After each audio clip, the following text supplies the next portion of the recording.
Hello,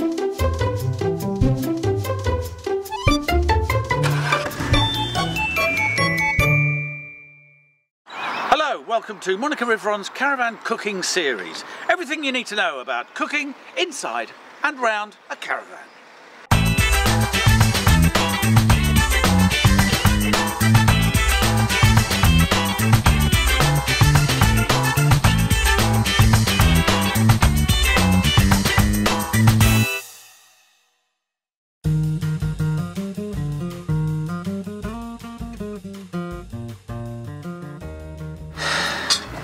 I find myself at a loose end. I like nothing better than peeling a beetroot, giving it a good old go in one of these. You never know when you're going to use grated beetroot. Wife loves it, as do I. Oh, gorgeous, full of vitamins. Be careful you don't go too far, otherwise you hurt your... Hello.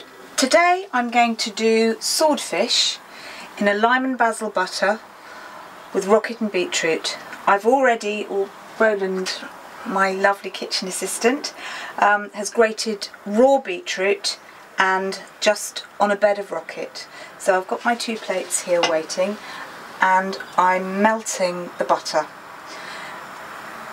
This, I'm using a skillet pan and I really recommend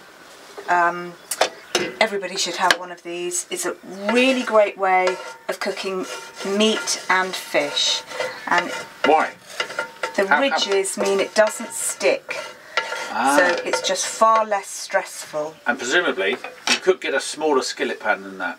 You can. Right. In fact, we have one, but it's not with us. Not with us. So we're using this one, but it's fine. So what I'm going to do is I'm melting my butter.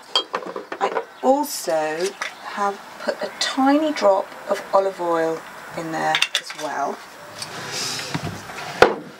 Now, what is the reason for mixing olive oil and butter? It just means the butter is not so likely to burn. Right. If there's a mixture of olive oil. Olive oil saves the butter from burning? It does. And the butter gives a nice flavour. Right. And then I'm going to just take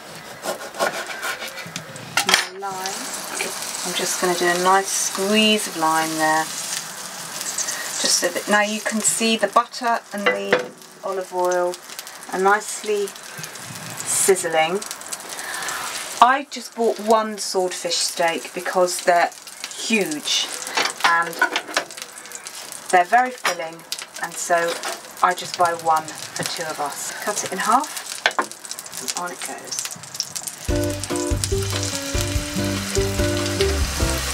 Okay.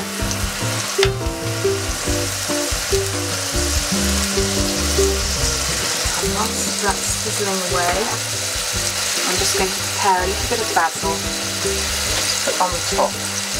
Not garlic butter. Basil and lime. Could you use something else other than basil? Just trying to think what other... Sage you could use.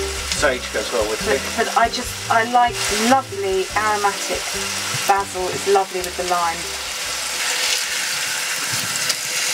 So there we go. Turn it over.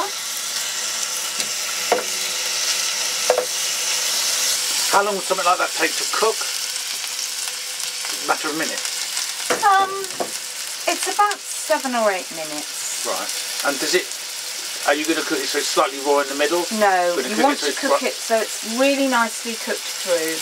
And actually, what's really nice about using a skillet pan is you'll get really nice golden ridges through the fish, which just looks very appetising. And it's boneless, but there's a bit of skin there, so you can virtually eat all of it. So how many times are you going to turn it on? Just the once, or?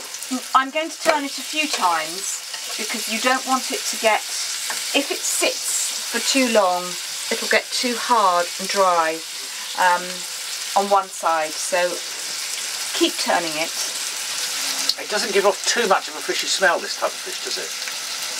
Well, I think it's so quick to prepare as well. There's no skinning or boning or anything. You just go to the fish counter and ask for a swordfish steak.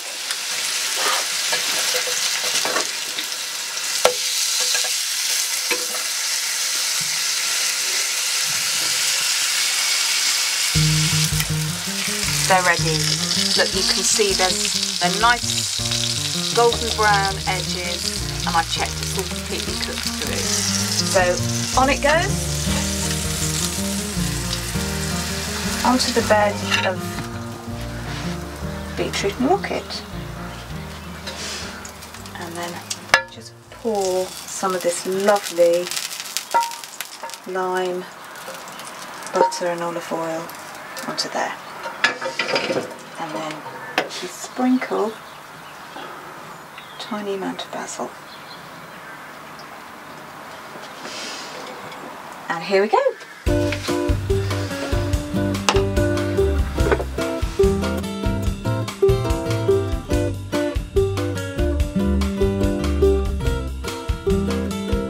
Okay, there we go. Swordfish in a lime and basil butter with rocket and beetroot.